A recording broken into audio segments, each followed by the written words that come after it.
নিষিদ্ধতা, অবৈধতা আর গোপনীয়তাই প্রেমের প্রাণ, আনন্দ ও সৌন্দর্য। যে প্রেম যত গোপন, সেই প্রেমের আনন্দ তত গভীর, মধুর আর স্নিগ্ধ। এখানে প্রেম অনন্ত উল্লাসে ডানা মেলে মুক্ত আকাশে উড়ে বেড়ায়। বৈধতা বা স্বীকৃতি এক প্রকার প্রেমের মৃত্যু ঘটায়। তাই বিয়ের মতো বৈধ সম্পর্কের পর প্রেম তার সমস্ত জীবনী শক্তি, স্নিগ্ধতার সৌন্দর্য হারাতে বাধ্য। বৈধতার পর অচিরেই প্রেম বিনিঃশেষ হবে, এটা একরকম নিশ্চিত থাকো।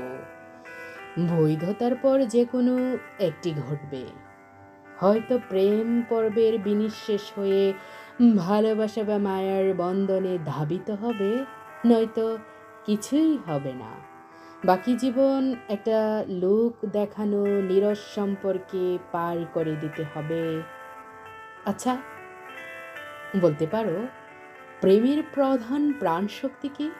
হ্যাঁ, প্রেমের প্রধান প্রাণশক্তি হচ্ছে পাওয়া না পাওয়ার দ্বন্দ্ব বা অনিশ্চয়তা। অনিশ্চয়তার ভয়ই প্রেমকে প্রতিনিয়তই প্রাণ দেয়। বৈধতার পর আর কোনো অনিশ্চয়তা থাকে না। তখন সব কিছুই উন্মুক্ত হওয়ার পর প্রেমের সেই স্নিগ্ধ আনন্দ হারিয়ে যায়। একটি বনু পাখির কথাই চিন্তা করো না। পাখিটিকে প্রকৃতিতে মুক্ত অবস্থাতেই মানায়। মুক্ত অবস্থায় পাখিটি মুক্ত আকাশে বাদ ভাঙা উল্লাসে উড়ে বেড়ায়। পাখিকে যখন তোমার নিজের করে পেতে খাঁচায় বন্দি করো, তখন সে তার অনন্ত আকাশে উড়বার সমস্ত জীবন উল্লাস হারিয়ে ফেলে। খাঁচায় আবদ্ধ অবস্থায় পাখিটি তখন জীবন মৃত অবস্থায় পড়ে থাকে।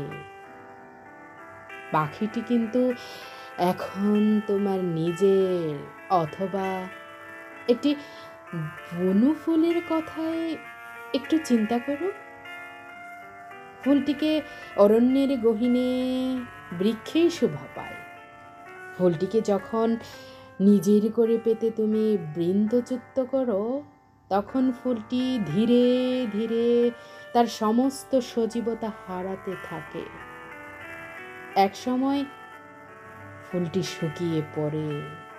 ফুলটি কিন্তু তখন তোমার নিজের, কিন্তু শুকিয়ে যেতে বাধ্য।